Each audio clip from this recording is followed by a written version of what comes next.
A salary is the drug they give you when they want you to forget about your dreams, because it's very easy to stay in that world where somebody is mitigating your risk. You just have to perform certain tasks, do them well for a third of your day, and they will feed you a salary. You're now tuned to another episode of Being in Africa Live right here on Discover Music Channel by Playmaster today. And with me, I've got my better half. DJ Trill, what the deal is? All right. So today we're going to talk about the business of cannabis and the changing laws that we face in the U.S. because, of course, we're talking predominantly in the U.S. Now, we have all of these weed culture podcasts that talk about all of the different strains and all of these other things. But did you know that weed is still considered on a federal level illegal? We're going to get more into that. But right now, I want to talk about 420 as we get ready for April 20th, 2024. As we step into that, I want to tell you a little bit about where that culture came from or where that term came from. 420 is a cannabis culture slang for marijuana and hashish consumption, especially smoking around the time 4:20 p.m. or 1620 hours. It also refers to cannabis-oriented celebration that takes place annually on April 20th in the U.S. and Canada.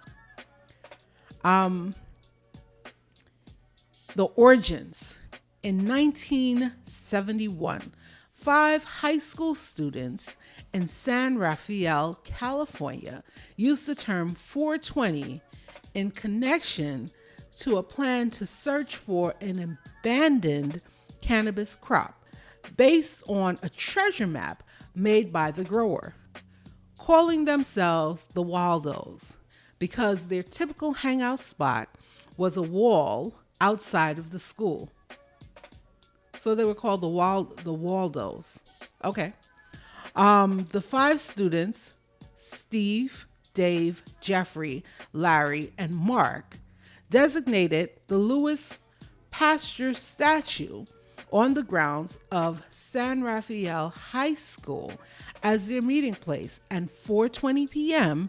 as their meeting time.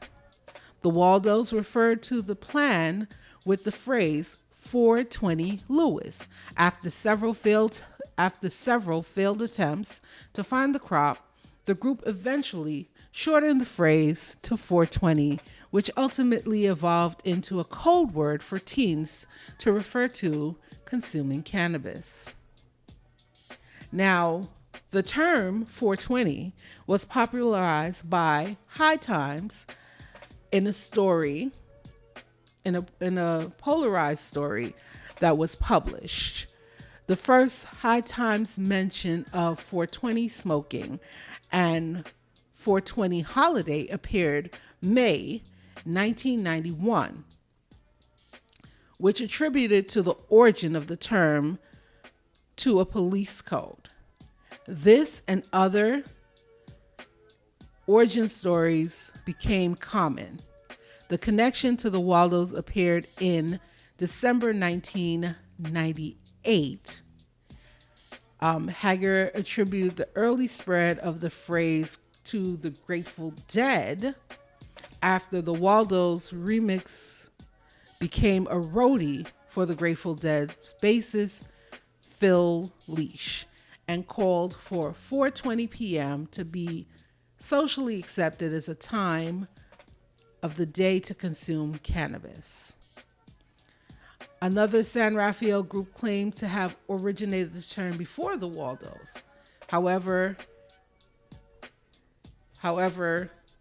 that is where the term came from. Now, we stated that the international observation of 420 or April 20th is become an international counterculture holiday based on the celebration and consumption of cannabis. Events typically advocate for cannabis liberalization and legalization. Vivian McPeak, a founder of the Seattle Hemp Manifest states that 420 is half celebration and half call to action. Paul Breach calls the global movement and suggests that one cannot stop the events like these. Many marijuana users protest in civil disobedience by gathering in public to smoke at 4:20 p.m. As marijuana continues to be decriminalized and legalized around the world, cannabis activist Steve Diego notes that even if our activist work were complete, 420 morphs from a statement of request to conscious celebration to an acceptance, a celebration of victory, a celebration of amazing connection with this plant will always be worthy of celebration. And that is it here.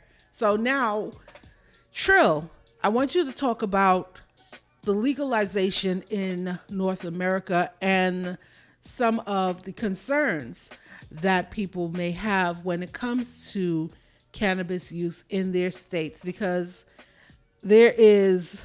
cannabis use is kind of tricky. Very much it is. Because the reality is, while we know that cannabis is legal, like we see cannabis legal in states, right? Right. We don't know what the actual rules are because cannabis is illegal on a federal level. However, quite a few states have legalized it. Some have decriminalized it, and others are just like, nah, you're not even coming here. You're not even thinking about a blunt here. The other part is if you're traveling, crossing state lines can be tricky. So let's talk about all of that. Like let's go into state legislation and how that has changed. Because I remember, back in the 90s, wow, that sounds so long now, but back in the 90s, right? It was like, yeah, you were catching cases off of marijuana possession. An ounce of that too.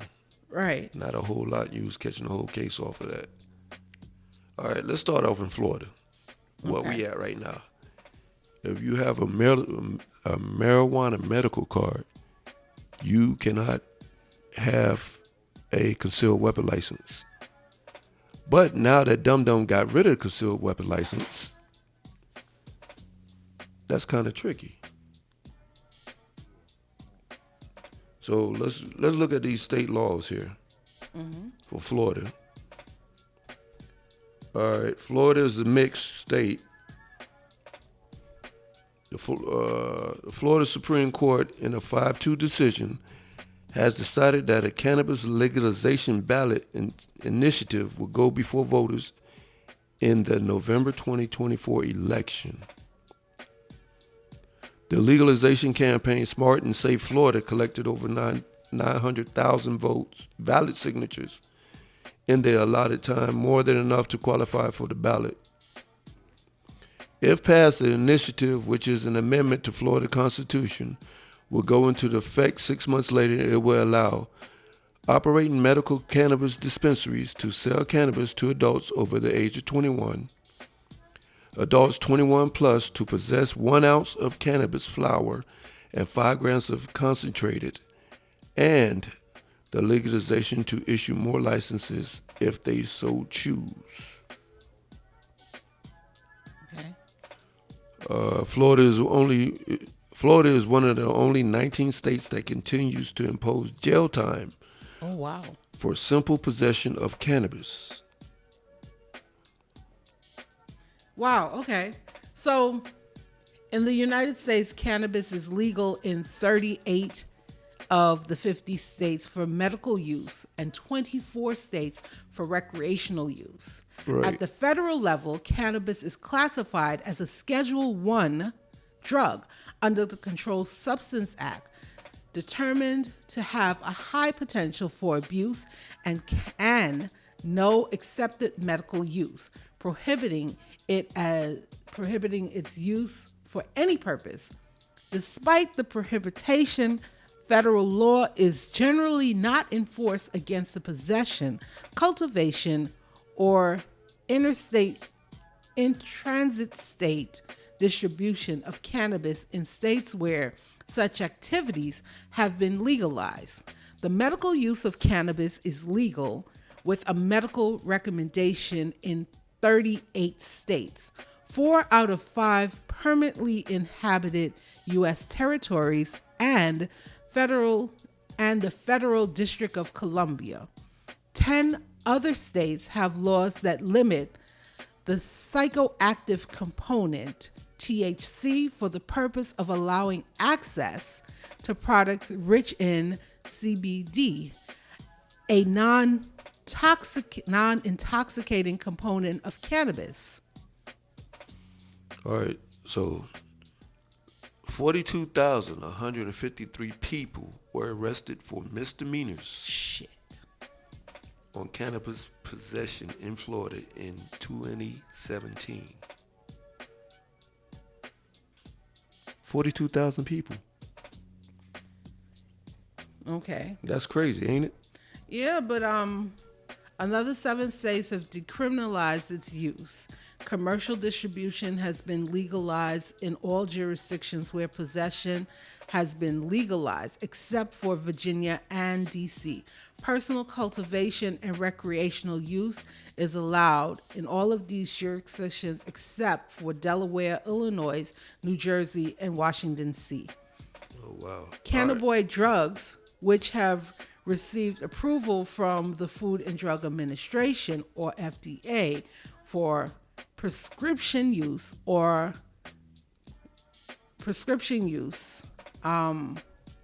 is it? I'm sorry, I'm checking the information. For non-prescription use, products which with less than 0.3% delta 9 THC containing CBC, delta 8 THC, and other naturally occurring cannabinoids derived from hemp, cannabis containing less than 0.3% are legal and unregulated at the federal level, but legality and enforcement vary by states. So again, That's crazy. So let's go into the current cannabis law in Florida. okay. Possession of small amounts is illegal. Possession Right. of 20 grams or less of cannabis is a misdemeanor punishable by a maximum sentence of 1 year imprisonment and a maximum fine of $1,000. Possession of more than 20 grams of cannabis is a felony punishable by a maximum sentence of 5 years imprisonment and a maximum fine of $5,000. However, Yeah. but again, this conversation goes back to the fact that it is kind of confusing, when you're looking at it, because it says that Florida is a mixed state. It is legal for medicinal use, but it has not been decriminalized. No. So you can use it, But don't get caught with it. right? All right. So medical marijuana is permitted. An individual may register as a medical marijuana patient if his or her doctor certifies that the individual suffers from one or more of the following conditions. Please, please, please hold your pants on this one. You got to have cancer, epilepsy, glaucoma. I'm still trying to figure out where this one comes in at. HIV/AIDS, Crohn's disease, Parkinson's disease, multiple sclerosis. Multiple sclerosis. Yeah. Sclerosis.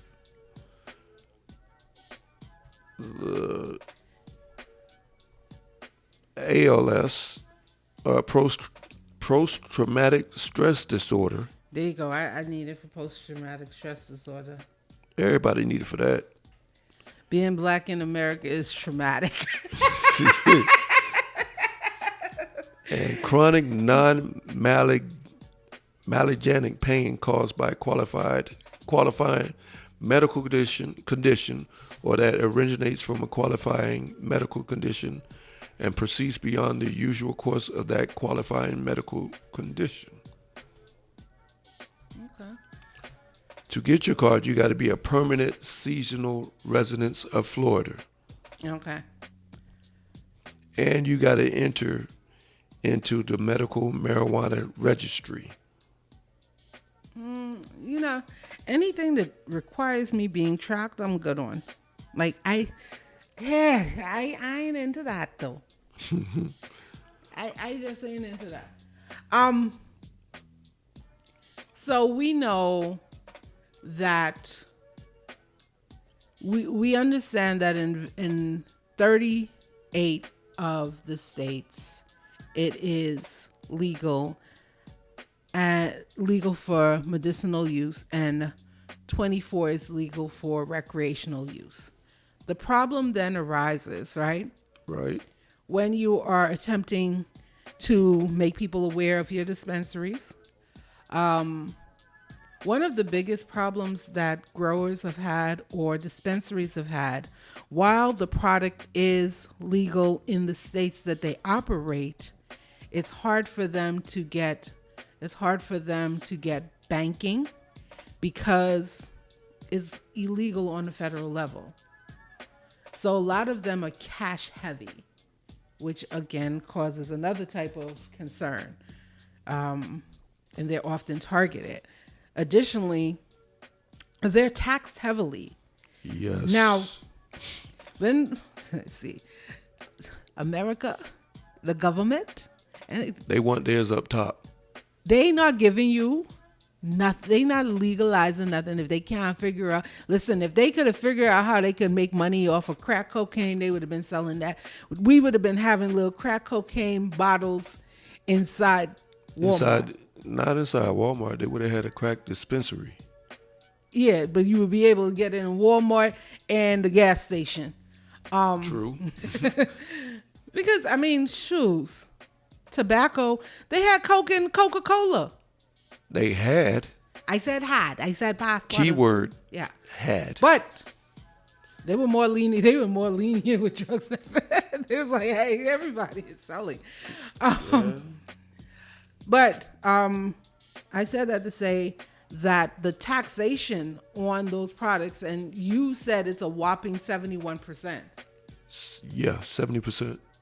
Right, 70% tax on top of your state and local taxes. Right. Oh, on top of the state and local taxes. Yeah, on top of the state and local taxes.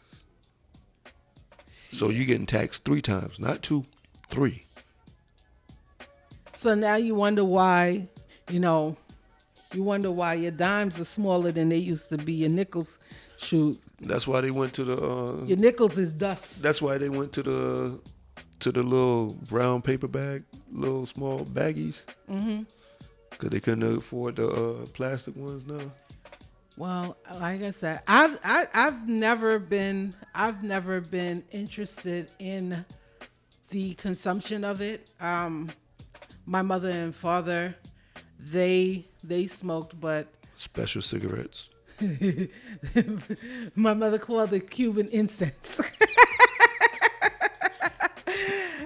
I had no idea. I had no idea until one of my friends came over and was like, "No, that's marijuana." I was like, "No, that's Cuban incense." I was like, "You're mistaken. No, my mother doesn't do drugs. It's Cuban incense." I was like, "Drugs are bad." All right, that's crazy.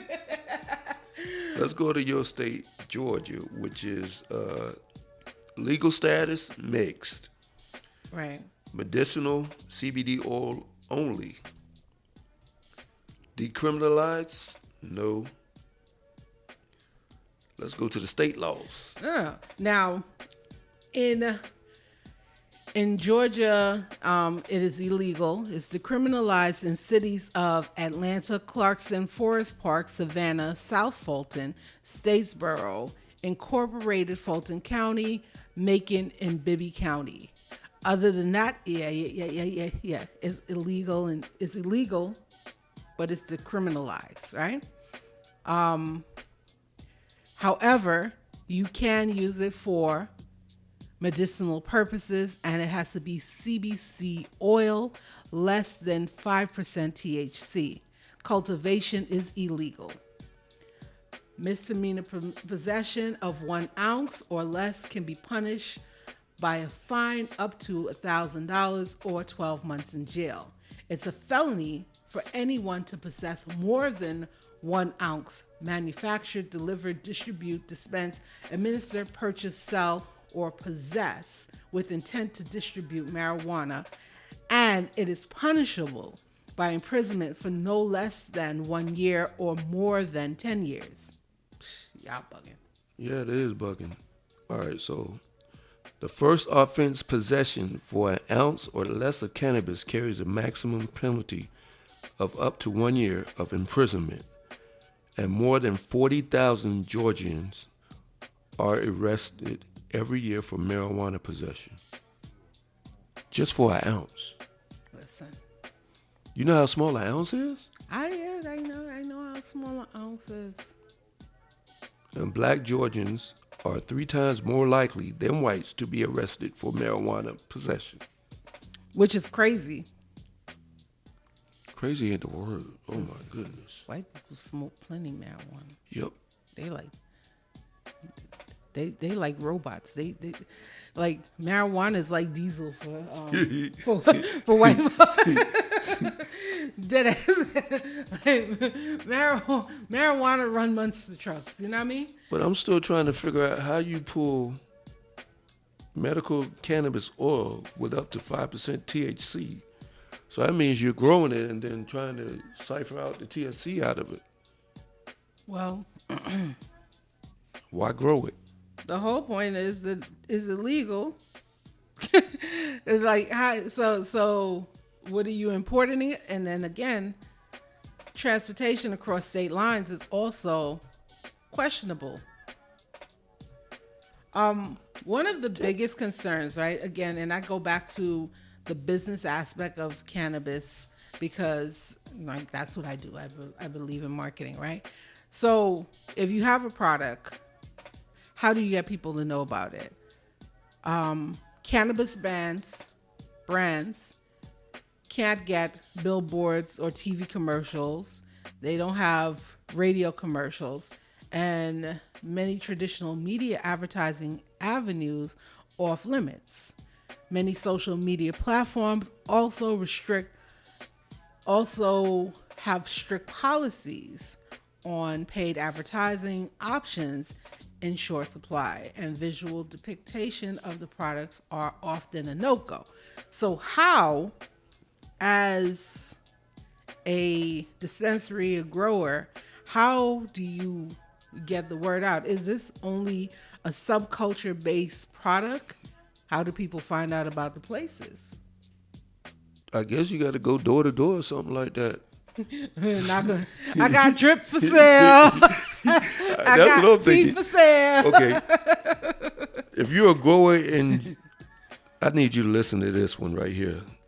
If you're a grower in Georgia, Hope Acts has 6 producers are allowed to cultivate medical cannabis preparations in Georgia. In November 2023, the commission issued 4 more licenses to Class 2 cultivators for a total of the 6 licenses totaled in that state. So you got to have 6 licenses to grow medical marijuana. I wonder what the cost of these licenses are. I don't know, but you got to have 6 of them. You know how crazy the cost of that's going to be? And then you had 30. Yeah, but hold on. The legal market is boom. The legal cannabis market is booming, right? Yeah. With a global sale projected 26 billion. No, 55 billion by 2027, with a slew of the U.S. states adopting medical and recreational legalization in recent years has opened the cannabis industry to reach these exceeding heights. Navigating cannabis marketing and landscape can still be challenged for growers, brands, and dispensaries. Sometimes the confusing patchwork of federal and state regulations determine how and where cannabis can be marketed. As a result, cannabis brands can forget about the commercials, the TVs, the billboards, social media, etc. But fear not, while cannabis marketing currently requires pivoting away from conventional tactics, as well as a fighting lingering stigma surrounding cannabis, these challenges can actually open up spaces for new creative marketing solutions. So if you are a dispensary, you have to be more creative in the way that you're marketing your product. We met some interesting gentlemen in a legal state. You talk about my boys? In a legal state. We met them in a legal state, one of the green states, right? Right. And they had great signage.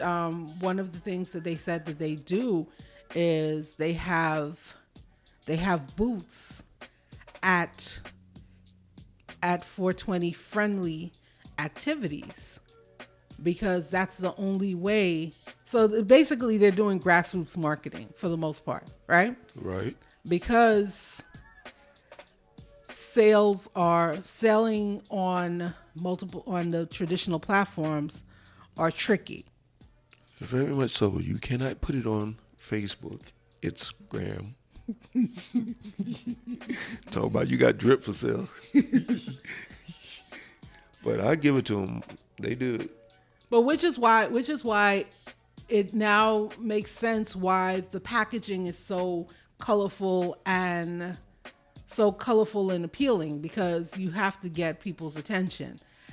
The other part is it's so colorful and appealing, it will make you pay attention, but it's mandatory that you have, again, you can't misguide your consumers.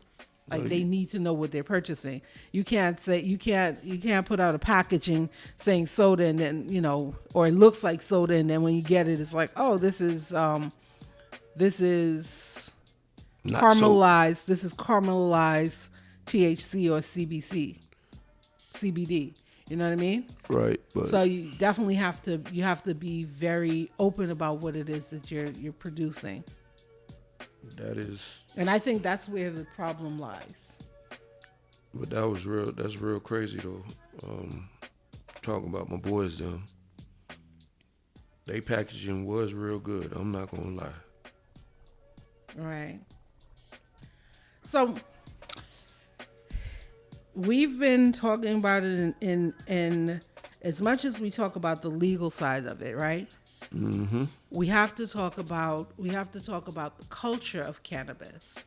Now, again, like I said, I don't smoke, and there's a couple of reasons why I don't smoke. One, Please do explain.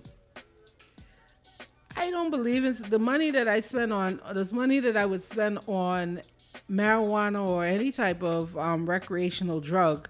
I can take that same money and invest it into my business or my music. So I've always been under the impression that if I'm going to spend an additional $10 or $15, I could use that for storage for my digital products. I can use it to go towards marketing for my business. Like I've always been under that impression. The other thing is, I can't roll a blunt. I've tried, and it just fall down. It looked like a limp thing. So after failing using my mother's marijuana or my father's dope, because I'm definitely not buying it, and I trust them. Like, that's the other thing. Like, my mom and pops is not gonna smoke no dirt weed. You know what I mean? Right. I know that they know the quality. Me trying to figure out I don't know what it is. I'm not interested. That's not my thing. I into music. If you ask me about hip hop, you ask me about soca, you ask me about thing, I could tell you. But for me to tell you, oh, this is the compound, I don't know. And with my parents now deceased, I will not be smoking. unless I'm smoking with somebody that is a chemist I'm and not they no understand chemist. the compounds. I'm not no chemist, but I know what I look for and I know what smells good. You can't, Yeah, but you just- can't smoke behind everybody either. Okay, listen. You so, cannot smoke behind everybody. I can say I'm gonna let you know that right now. I was offered something, right, at a family member's house. And let me tell you, as long as I know myself, that person has been an addict. Okay, let me ask you a question. Is that person an addict? That means that person is adding extra stuff to the Listen, To the weed. It didn't matter what it was, because I know from I was 8 years old, this person was an addict. So me, at however old I am now, I don't care. I only remember this person in one way. No, child, when they ask me, I say, oh, no, thank you. Now, see, I know this is very, very, very, very, very, very, very, very, very. If it ain't my mommy and daddy, I ain't doing it. I can tell you that. I'm going to tell you right now. DC, do not smoke behind nobody in DC. They'll roll their weed up. Put it put it in embalming fluid. What? Yes, they'll lace it with embalming fluid, and they call it Love Boat. Do not, I repeat, do not. So one of my biggest concerns with the readily availability of cannabis in this era is that, just like our food, these products are genetically modified. Very much So so. we're not getting. My mom and dad, they got the raw. no, they grew it. They grew it. That's My- raw. They They got grew the it raw. in their yard. They got the raw. So I knew where that was coming from. Like I could go under the house or in the bush and pick it off of the thing, and then like get in trouble. But I knew where it was coming from. Like that stuff was coming out of the ground. I never had to worry. You know what I mean? Right. That's like I don't like and even in that, I've never been interested, just because, again, I grew up in New York City, and I grew up in New York City during the rise of the crack era. Cocaine was rampant and heroin was a thing. So I don't trust anybody with any type of drugs, because as good as marijuana is in its natural and raw form, people are always chasing that last high. So they always want to get higher. And I'm afraid of that. You know what I mean? Nope. All right. Let's go to this now. There is a total of 319 marijuana dispensaries in Denver, Colorado. In Denver, Colorado. Okay. Do they supply most of the states, or It's Denver. it's only in Denver? No, it's Denver and California. And they supply most of the. They the biggest suppliers. Okay. So they're basically the. But how do they get it across state lines? Is that a part of those 6 licenses that they have to have? That 6 licenses was just strictly on Georgia. Okay, got you. So California is the highest annual sale volume with 423.1 million. Number of Americans legally employed by cannabis industry, 417,493. So Denver got the most weed dispensaries. And I do know they do have one. There's like 3 dispensaries that's like a vending machine that's inside the airport. Where? In Denver. But if you can't, if you can't take it over state lines, You got it when you land. so it's on the outside of the. No, it's on the inside terminal. Okay. When you're coming out, you got the dispensaries, the vending machines right there. No. Well, some of our favorite hip hop artists and entertainers have explored the business of cannabis. Of course, we know Snoop Dogg. Snoop. That's inevitable. Mike Tyson. Right. 2 times for Big Gip. Right. And hey, rest in peace, Rico Wade, Dungeon Family. R.I.P. Right. Dungeon Family. I think Wiz Khalifa got one too. Of course. Well, those are the ones that we are most familiar with because they're very active on social platforms, talking about their experience with that particular business. Oh, Seth Rogen got one. Oh, you mean the actor. The Jewish guy? Yeah. I could see that. Whoopi Goldberg.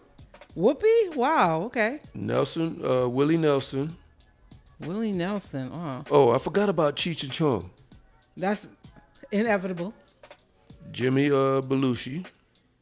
Right. Lil Wayne. Method Man. Al Harrington. The Game. They say Ice Cube got one, but I don't believe it. Quite a few people. Jim Belushi. You said that, right? Yeah. Okay, you did. They said Jaleel White got one too.